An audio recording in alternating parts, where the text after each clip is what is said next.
En ce qui concerne le programme de troisième, nous nous étions laissés sur la montée en puissance des totalitarismes dans l'entre-deux-guerres, avec notamment la marche vers la guerre entamée par Adolf Hitler et l'Allemagne nazie dans les années 30. Si vous ne vous souvenez plus tellement, une petite fiche en haut là devrait vous faire un bon rappel des faits. Quoi qu'il en soit, le 1er septembre 1939, l'invasion de la Pologne par l'Allemagne est l'élément déclencheur d'une nouvelle guerre dont le bilan fut particulièrement désastreux. Mais nous n'allons pas aborder la Seconde Guerre mondiale de façon chronologique, car ce serait bien trop long et il y aurait beaucoup trop de choses à dire pour un mini-cours qui n'en serait finalement plus un. De même, si des points plus précis vous questionnent sur cette période, je vous renvoie en description vers des ouvrages, des vidéos, des articles pour y répondre si ça vous intéresse.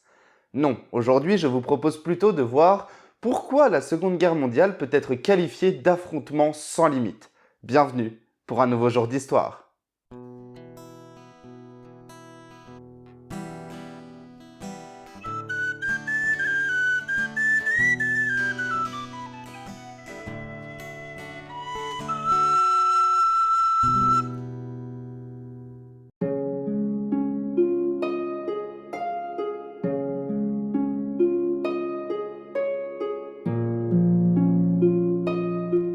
La Seconde Guerre mondiale est une guerre d'abord planétaire parce qu'elle engage des pays situés dans le monde entier. Les États s'affrontent surtout en Europe, autour du bassin méditerranéen et en Asie-Pacifique.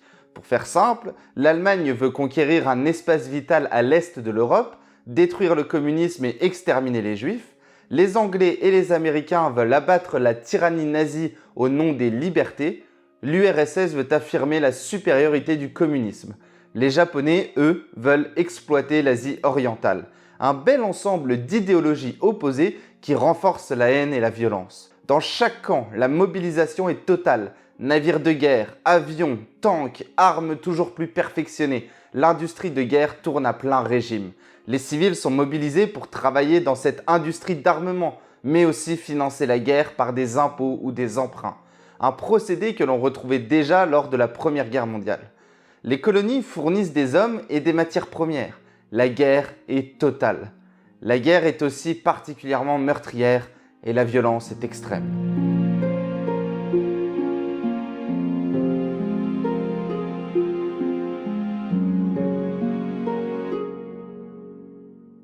Ce sont près de 90 millions de soldats qui participent à la guerre. Sur le front de l'Est et en Asie-Pacifique, les belligérants ne se font pas de cadeaux. Les règles de la guerre sont bafouées et nombreux sont les exemples. Les témoignages d'anciens Marines américains révèlent au grand jour les atrocités commises par l'armée américaine. On n'hésite pas à se promener avec des oreilles de japonais accrochées à la ceinture, bien que la mutilation des corps soit passible de cour martiale. En face, le serment des kamikazes japonais démontre la volonté de détruire les ennemis par tous les moyens, quitte à en mourir aussi pour l'honneur de son pays. Sur le front de l'Est, on assiste à des massacres de prisonniers de guerre soviétiques par exemple. Mais ce qui frappe davantage avec cette guerre, c'est la violence commise envers les civils. Effectivement, ils sont d'abord victimes des bombardements, comme les villes anglaises lors de la Blitzkrieg, la guerre éclair menée par les Allemands en 1940. Puis à partir de 1942, ce sont les villes allemandes qui sont bombardées par les Alliés. Et que dire d'Hiroshima et Nagasaki, les deux villes japonaises sur lesquelles les États-Unis ont largué des bombes atomiques. Dans les pays occupés par l'Axe, les civils sont souvent maltraités. Réquisitions, pénuries, travail forcé en Allemagne, résistants fusillés ou envoyés en camps de concentration, persécution des civils sur le front de l'Est par l'Allemagne, cruauté dans les pays occupés par le Japon, surtout en Chine, les pressions et les violences sur les civils n'ont que rarement été aussi fortes dans l'histoire.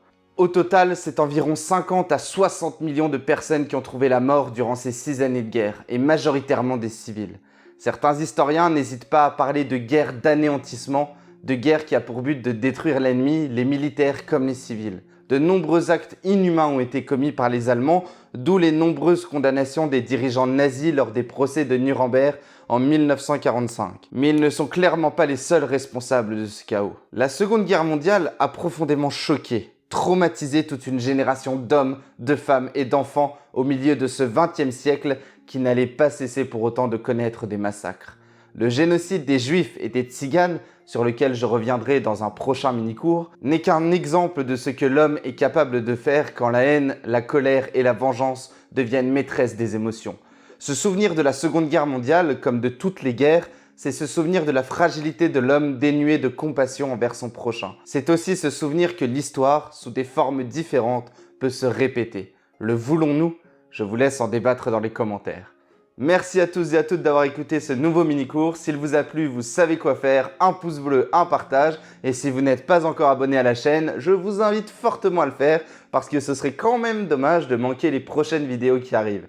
Et puis, tant que vous y êtes, activez la petite cloche et rejoignez les réseaux sociaux. Tous les liens sont en description. Je vous souhaite à tous et à toutes une très bonne journée ou soirée. Je vous souhaite un très joyeux Noël. Prenez soin de vous et de vos proches et à bientôt pour un nouveau jour d'histoire.